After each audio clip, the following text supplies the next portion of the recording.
thank my lucky stars to be living here today. 'Cause the flag still stands for freedom, and they can't take that away.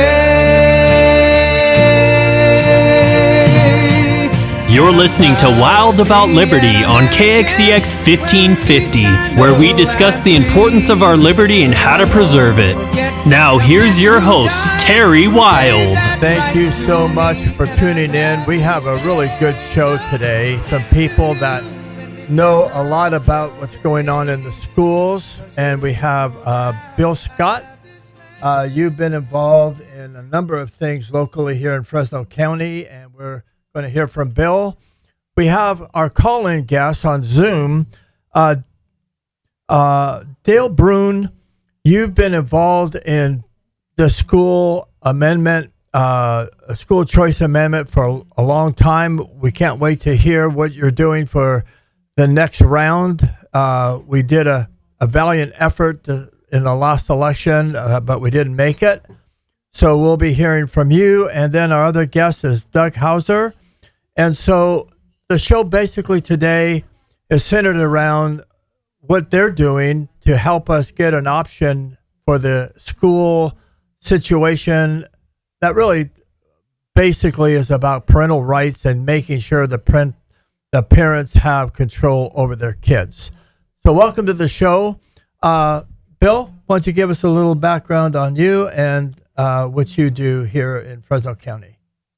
Well, first of all, I don't have any fancy degrees or a prestigious job. I've been a truck driver for 45 years, and during that time, I've been just living my life like everybody else, trying to figure out how to navigate all the chaos that's been created by those that do have fancy degrees and prestigious jobs. The only thing I can point to that I've got is I am an alumni of the Limbaugh Institute for Advanced Conservative Studies. I was trained very well by Rush to notice when people are just coming up with baloney on their politics. And I tend to look into what they say and how much of it's actually true. Lately, I've been involved in efforts with both Clovis City and Fresno County, the Clovis school districts, in parental right issues about what kind of things they're allowing children to be taught. Just like yesterday, there at Fresno County, there was a meeting where the Fresno County supervisors finally did pass a parental, it's called Parents Matter initiative, so that the libraries in Fresno County will not be able to just leave sexually explicit material out there in a section that actually says this is for children. But even that wasn't a total win. I mean, there was some compromise involved in that. And you know, the whole point, Dale, is we're chipping away at the issues of the schools and the parents.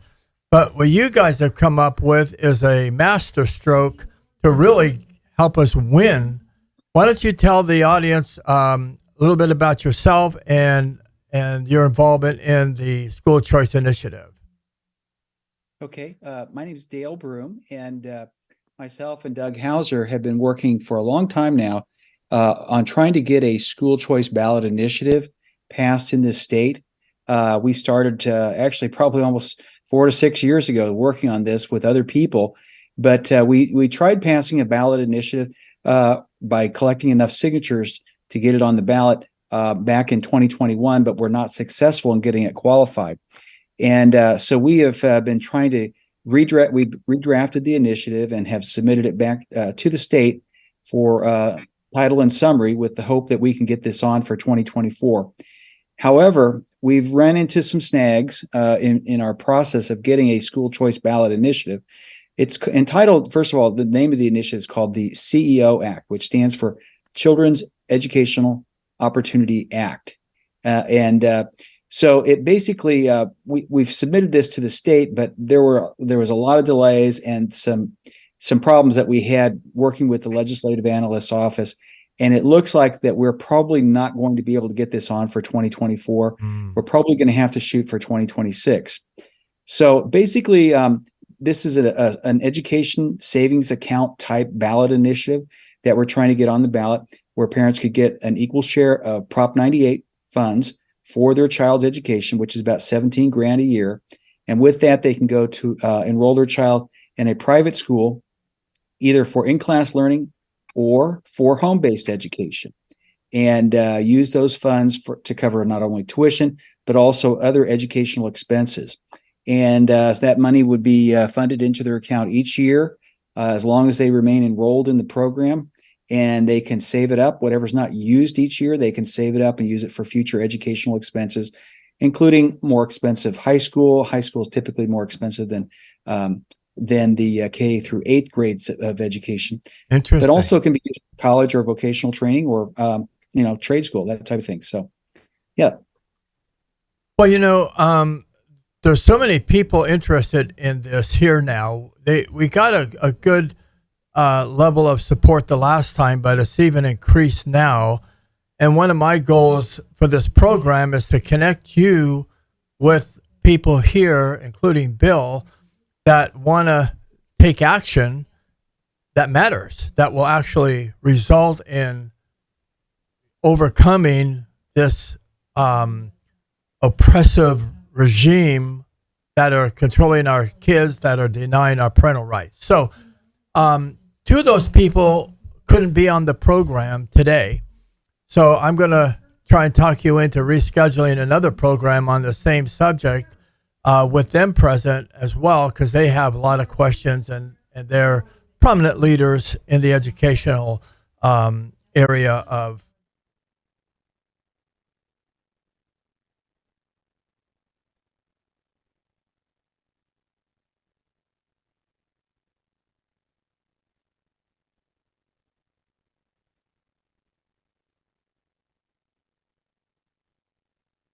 Okay. Can I answer that?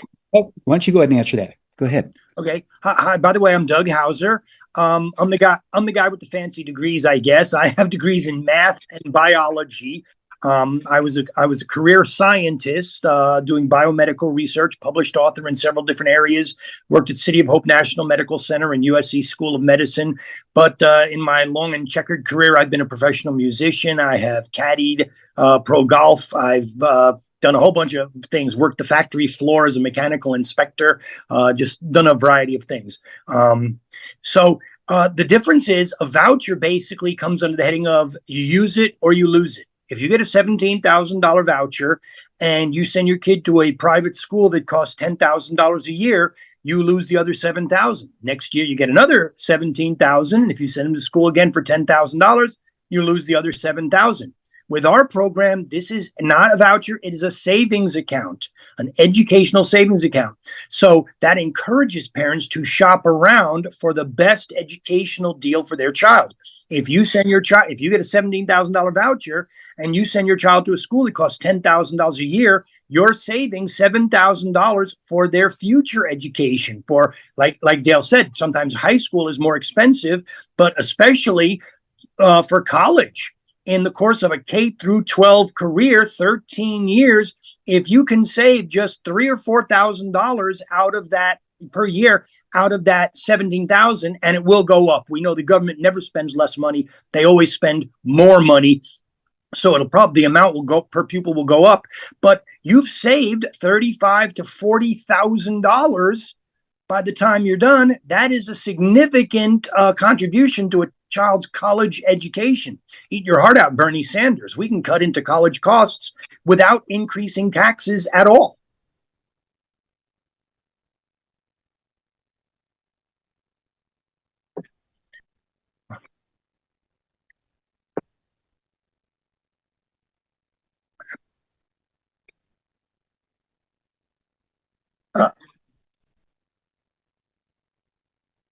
Absolutely. And let me say,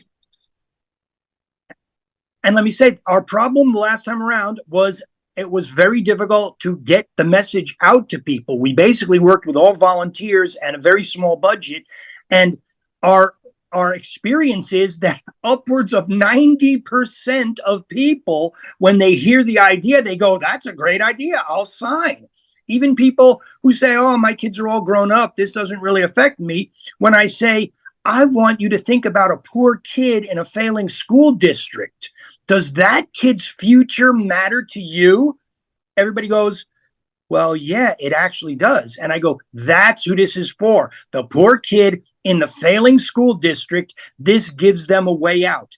And it's overwhelming. 90% of the people who hear about the plan sign the petition and are in favor and presumably will vote for it when it comes to the ballot. So our problem was, to get signatures, we had to explain the program to each individual person. Very time-consuming process. We do need money for mass advertising. TV commercials are still the way to go. Social media and all that stuff is cheap, but it really doesn't reach as many people as you'd want. Everybody steps up to the table saying, so how does your program work? And you have to explain it. And that was mainly our problem. I'm told that the number of signatures we got, which was in the multi-hundreds of thousands, was a really good result for an all-volunteer crew with very little funding. I've been told that by several authoritative people who would know. So you're right. The idea is overwhelmingly favored.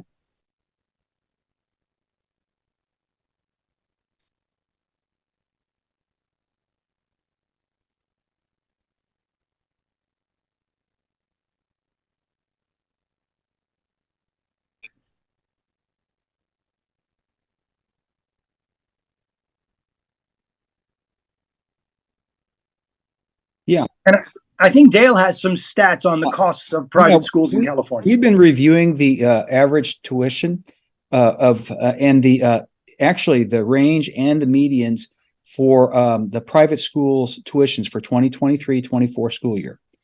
And if we fund each educational savings account with 17 grand a year, and you multiply that times 12 or even 13 years, basically you're looking at a large sum of money, $120 some odd thousand, that eventually will be fed into that savings account. And then if you budget $12,000 per year for K through 8th education, and you budget $21,000 per year for high school education, basically you will have enough to cover 60% of the private schools in California. That tuition funding is enough to cover 60% of the private schools. And then you would still have $45,000 after the graduation that you could use for college or trade school. So we do know that this will help fund the vast majority of private school tuition. And, regarding teachers union, I did want to mention, our biggest resistance that we ran into in terms of people against the initiative are people who are part of the educational administrative state or the teachers unions in this state. They have a vested interest to keep their funding flowing. There's a lot of top-heavy administration in the public school system. So they're very much opposed to this, but the average citizen and voters and parents out there are very strongly supportive of school choice because it basically puts the parent in control of their child's education. So I was just going to mention that, the name of our initiative is the Children's Educational Opportunity Act. Our website is educationopportunity.org. So we would encourage people to visit that, look at our initiative and some of the information that we have on there, including videos. Well, Dale, one of the things that I encountered, anybody that had a question or a problem with the initiative, the way it was written, what's their alternative? If they didn't like certain pieces of it, and then they didn't support it fully, and of course it didn't pass, where are they now? They don't have anything else to offer. They don't have any solution. And so I really felt that was unfortunate. And then the other thing is, we're talking about money. Well, first of all, it's our money to begin with. It's not their money. That's not their money that you're asking them to give back to the students. It's our money. And so that outlook, I think, has to be defined for people and made them realize you're just getting your own money back. And the education now is in your control, not in the nanny state control that's going to try and control every facet of our life, especially education. Yeah, that's correct. Let me say that besides what Dale pointed out, which is members of the teachers union and their allies wishing to maintain their government monopoly on education, besides that, the only consistent quote unquote objection that I came up to was more of a question. People would ask, they were worried, and appropriately so, but if you take government money, won't government strings come attached to it? Exactly. That was their worry. And my answer was twofold. First of all, that was the first thing we thought of. Our idea was to create school choice, not just to pass an initiative. And so there are two clauses in the initiative. One is dealing with specific things. It says to the effect that the state nor any of its agencies shall impose curriculum mandates, shall impose health and safety mandates beyond the physical location, shall not impose hiring and firing mandates, shall not impose disciplinary policy mandates. Basically, sort of everything we could think of that the state would try to dictate, we said they can't dictate that. If the school is an accredited school, which it must be to qualify for the program, then they're free. The parents are the controlling authority. And just in case there were things that we didn't think of, because they could always come up with something new in the future. 3 years ago, who would have thought about, vaccines or something, vaccine mandates? So there's a separate clause that says no student, parent, accredited participating school, etc., shall be denied these benefits for any reason other than those set forth within this initiative. That means you've got to be a resident of the state. The child has to be of the appropriate age. You can't have a 30-year-old person wanting to get the money, things of that nature. So with almost everybody, when they had a question about that, I would show them those clauses and they were satisfied. They said, that looks pretty well protected. And that was really the only, quote unquote, objection that people had to the idea, other than, like I say, teachers unions and their allies saying, no, we need public education. They would never explain why we need public education. If every kid could go to a private school, why would you need public education? They never explained that. But, that's their point, is that to them, the Prop 98 funds should be a teacher's welfare fund. Yeah, whereas exactly. to most people, Right. It should be for education of kids. Well, that's the point. And so going back to the initiative itself, what does it take financially to make this thing happen? Well, I was going to say, we've had some estimates from people. If you do a ballot initiative, this is a constitutional amendment, which requires a higher threshold. We're going to need about close to about 800, almost 870,000 verified signatures, which means we need to collect about 1.2 million signatures. So to get that number, we have to do that within a 6-month or 180-day period. So to do that, what we need to do is not only have volunteers out there collecting, but we also need to have paid signature gatherers. And also we need to be able to do mailings to people, targeted mailing. That was very effective for the recall effort. But we also need to do advertisement. We need to spread the news about school choice so that we can get people excited and interested in that. And now, if we were to try to do this with an all pure volunteer workforce, most people would say you need about $2 to $3 million. If you're going to do paid signature gatherers, we're probably talking, ideally, we need to get about $10 million in the bank to really be successful as an initiative, getting it qualified. And then once you have it qualified, then you also have to run advertisements to get people to vote for it, which will be a big deal because the California Teachers Association will be running negative ads against our initiative. And I did want to just mention one other little thing, just regarding what Doug just said, regarding the schools that can participate in the initiative or in the program, is we've now modified it so that they can either be accredited or they can do twice every 2-year testing on the students. So this allows smaller schools that can't afford accreditation to be able to participate, and also they must have a minimum of 10 students. They must have at least 10 students in the school. So this will allow smaller schools or groups of homeschoolers that want to come together and form a small school to be able to participate in this educational savings account program. And the key thing is to be, if you want to homeschool and participate in this program, you do need to enroll in a private school to be able to do that, to be able to access the funds, remain just as a private school affiliated homeschooler, just an independent homeschooler, that you would not be able to participate in this program. But a group of homeschoolers could get together. Yeah, but groups of homeschoolers can get together, form a private school, and with as small as 10 students, and then they can participate in the program. Well, you know, let me modify Dale just slightly. He said $10 million. I have had people tell me also that $7 million is sort of the magic number. But let's just say it's 10 million. You know what that is per county?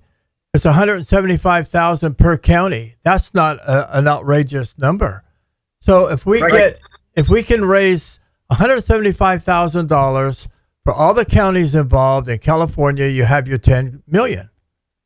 Mm-hmm. So, there's a doable, realistic number in my mind that if you break it down even more, it's something that is achievable.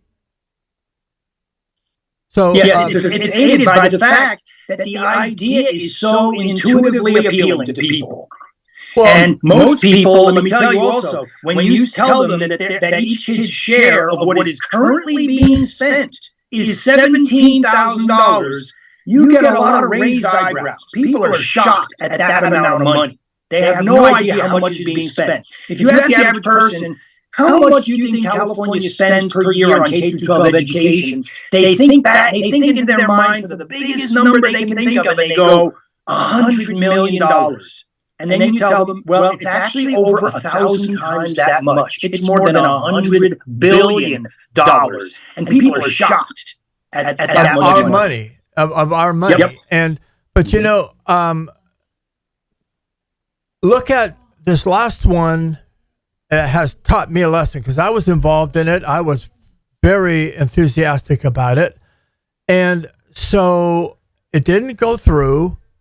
What is it? How does that leave us? Where are we today? Because that initiative failed to qualify. Where are we today? We're scrambling. We have no realistic ability, no power at our disposal to counter what the school system is doing, what the government system is doing.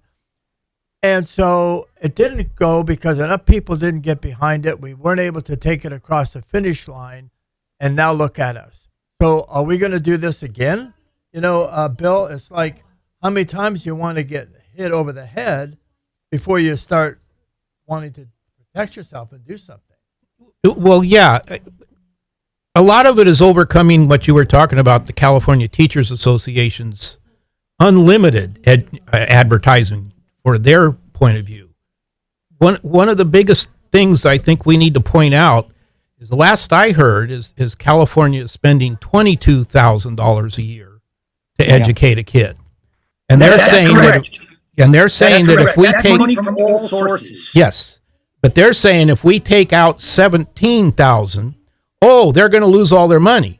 Well, no, if you take the kid away and $17,000, that means they got $5,000 sitting in a pot for every kid that leaves with nothing to use it for. And that's right. In fact, I did the calculations on it. Now, there are a bunch of kids who are already homeschoolers or in private schools who would access the funds. And so that draws off some money that is not being drawn off now. However, as soon as you reach the point where, I forget exactly, but I think it was around 9%, when 9% of the kids in the government-run schools are withdrawn and go to the private schools, that extra $5,000 left behind money means the remaining students are funded at the equal level that they would have been anyway. And anything beyond that, they actually have higher funding per pupil than they would otherwise have had, because the kids are only taking out 17,000 out of the 22,000. Well, Dale, Just to kind of give you a perspective on that, the educational funding, about 70% of it for every student is coming from Prop 98 funds. This is money that's already guaranteed appropriation. About 39 to 40% of the budget has to be devoted to that education. The other 30% comes from local tax dollars, federal dollars, and those type of things. So we're only going after the state education dollars, the Prop 98 funds. So the remainder of that money remains in the pool for the kids who remain in the public school system. So we're not really stealing from the public school system. We're just allowing parents to be able to get their child's share and to be able to go to the school that they choose to go to. exactly. And think of all the overhead costs that are saved. Besides, fewer classrooms and fewer teachers needed, you need less toilet paper, you need less textbooks, you need less, of everything, paper towels, less lab supplies, less desks. If there are fewer kids in the schools, then the schools have much less expenditure. That's a hard thing to quantify, but it adds up to significant savings. But we know that this is not about just educating children. It's about power, money, control. Mm-hmm. So we've spent enough time and we've learned enough from the way this woke left state operates that there's a much more important priority they have than just kids. Kids are just a useful tool for them, in my mind. And they're wanting to keep their control over us. They want to expand and increase their control over us. And so if it's up to us and we're not doing what we should be doing about it, what does that say about us? I mean, we're kind of, dumb. So just let them keep doing this. But I think people are waking up. I think we could, like, for example, Dale, what can the initiative, can people pre-sign up for this thing, or is there a start and a stop time? Yeah, we're not actually signing the petitions because that has to be done pen on paper. But what we're going to be doing is collecting information from people so that we can notify them when the ballot initiative comes out. So I want to urge people to go to our website, www.educationopportunity.org, and then you can give us your contact information, tell us if you're interested in helping or want to be notified when the ballot initiative comes out. And then you can also learn more about the initiative there. So that's probably the first step that I would encourage people to do, because we do want to build a database of school choice supporters so that when the initiative is ready to go, we can notify them. They can print and download the initiative, sign it, and mail it in. And maybe collect, a few other signatures along on their sheet of neighbors and friends and colleagues. Well, that's a good approach, I think. So if people care, they want to see this happen, then they could go to the website, let you know they're willing and prepared to sign whenever that begins. And so that's our mission. That's what we have to be doing right now. And give us the website one more time. Yeah, it's educationopportunity.org. Now, the benefit of this is you can rewind YouTube and get that number. So if you miss it now, watch this thing on YouTube. I have a little graphic I could show on PowerPoint if somebody wanted to see that. Yeah. Let's get that going, and then for the next interview, maybe we can have more materials. But we want to get something going right now. We're in Fresno County. We're the 5th largest county in California. We have some dynamic people here. They're hardworking. They're committed. They're patriots. And so I know you guys are probably weary of trying to drag this thing down the road on your shoulders. So let's get more people involved. We want to get them to the website and begin to accumulate the numbers of signatures that we're going to need. And so any other thoughts, Bill? Well, I've got this written down, and as soon as I get home, I think I'm going to try and contact you guys. I've got a lot of people I talk to, and quite a few people in homeschools that I'm in contact with that I think would just absolutely love to hear this. So it's like you say, we just got to use what contacts we've got and start to multiply this. I want to make a comment too about the way you were talking about, again, with the teachers associations. One of the reasons they don't like this is, like you said, they start losing 10-15% of their students. They're going to have to drop 10-15% of their teachers. And I think when the government funded teachers start finding out the private sector doesn't give out all the perks that they get in their jobs, they're really going to fight hard against this. So yeah, we've got to be ready for that, because they're going to lose all the step raises and the getting off at summertime and getting automatic raises when they come back from a classroom, and all the holidays they don't have to be there. And You're right. But let me say this though. In the long run, I'm absolutely convinced. I come from an academic background. My mom was a teacher. In the long run, I think this will be excellent for teachers. Think of this. Think of these stats. A teacher who wants to start their own one-room schoolhouse, okay, like in the old days, Yes. and deal with 20 students at a time, maybe from 10 families. So the teacher will know the parents will know the teachers. There's no discipline problems, no nothing. That classroom of 20 students, if the teacher charges $15,000 a year, let's say, which is pretty high, that's $300,000 a year for that teacher. Yes. To spend on their own salary, to spend on classroom supplies, on a building, or What a room to cool have plan 20 that kids in it. is. Teachers could end up making a lot of money and be entrepreneurial on their own. And Yes. teaching the way they want to teach, with a focus on the subjects they want to focus on. This could be excellent. 5 teachers could get together and quit the government-run schools and say, we're going to start our own academy. Exactly. I mean, the possibilities are endless, and in the long run, I absolutely believe this will be great for teachers as well as students. Plus, on top of that, one of the other things that go with this is they tend to say that that's going to be for all the good students, and the hard to deal with students are going to be left in the government schools. Well, no, I think exactly what you said is going to happen. There will be people who will specialize in kids that have learning disabilities. Oh, there People that- should be. Yes. My And sister-in-law. I have a sister-in-law. I've got a sister-in-law who that needs kids. I've got a And in the government sister-in-law. schools, and she's always complaining about the bureaucracy and how they inhibit her from doing it the way she wants to do it.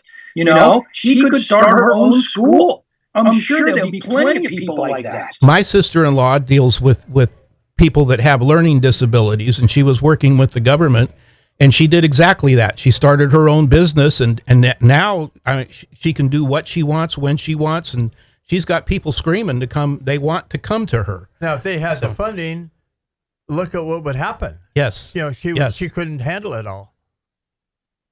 Right. She'd be able to expand and hire people of a like mind. Yes.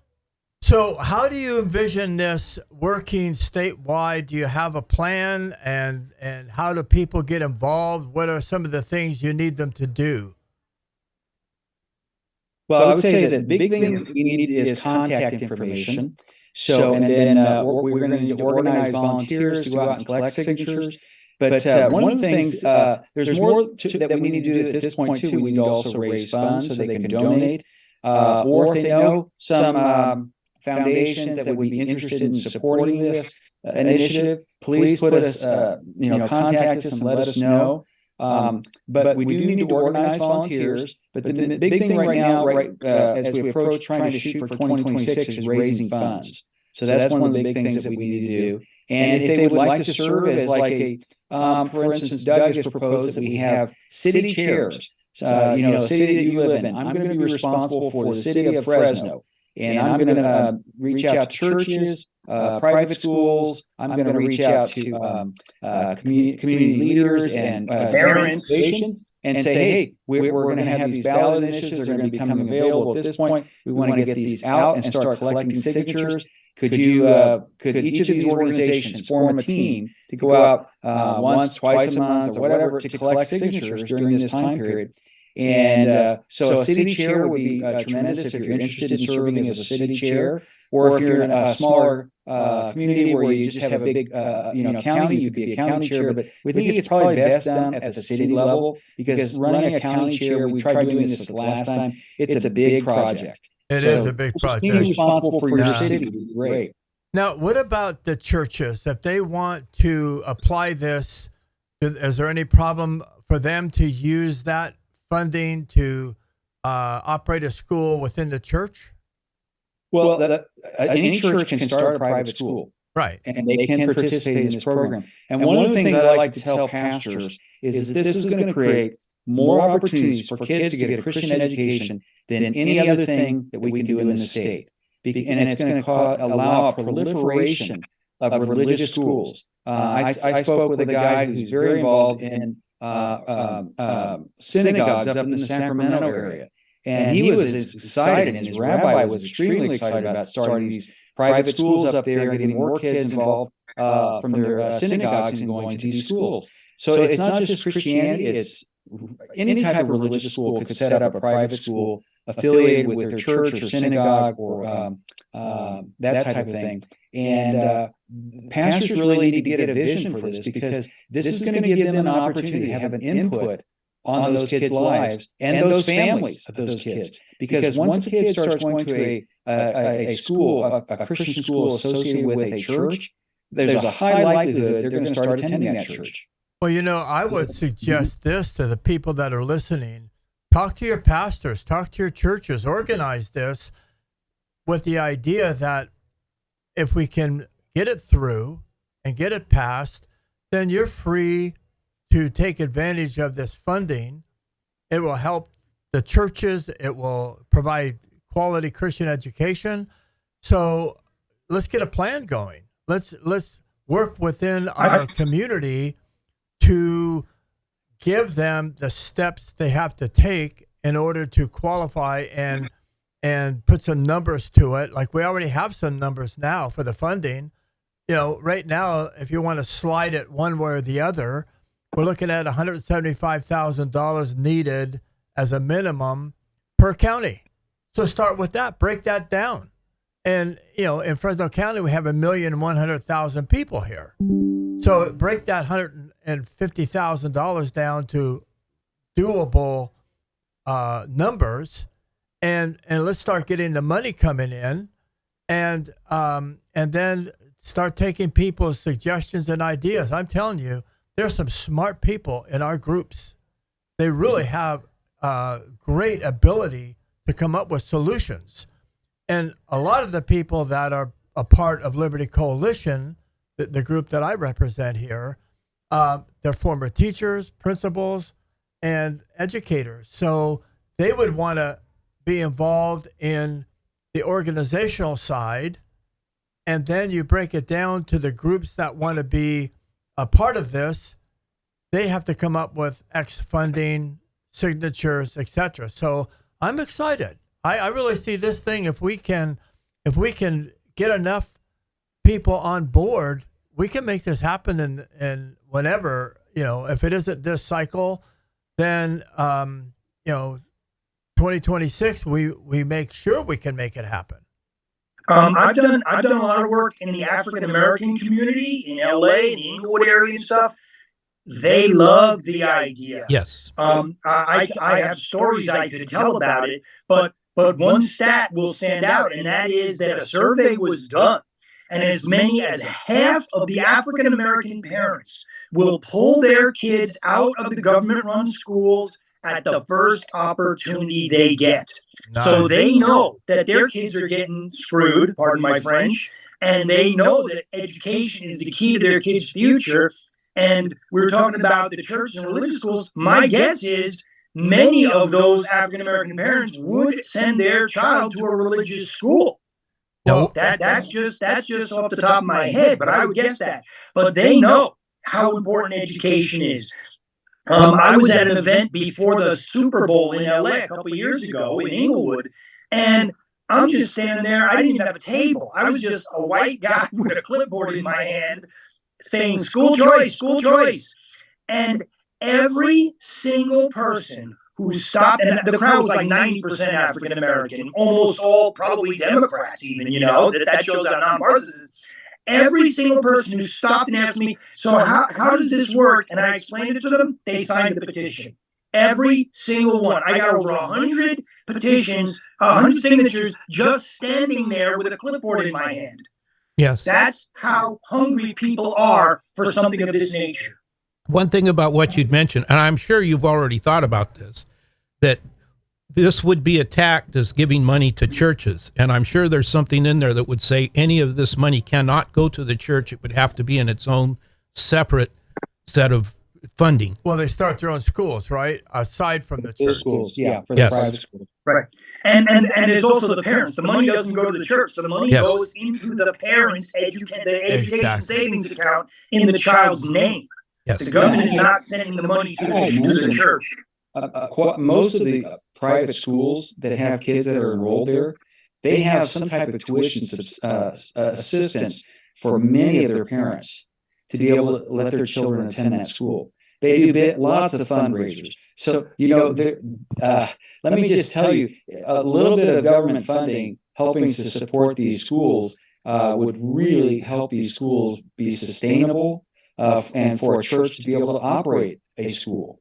But the money would have to be separate, just for the school, not for the church. Well, Correct.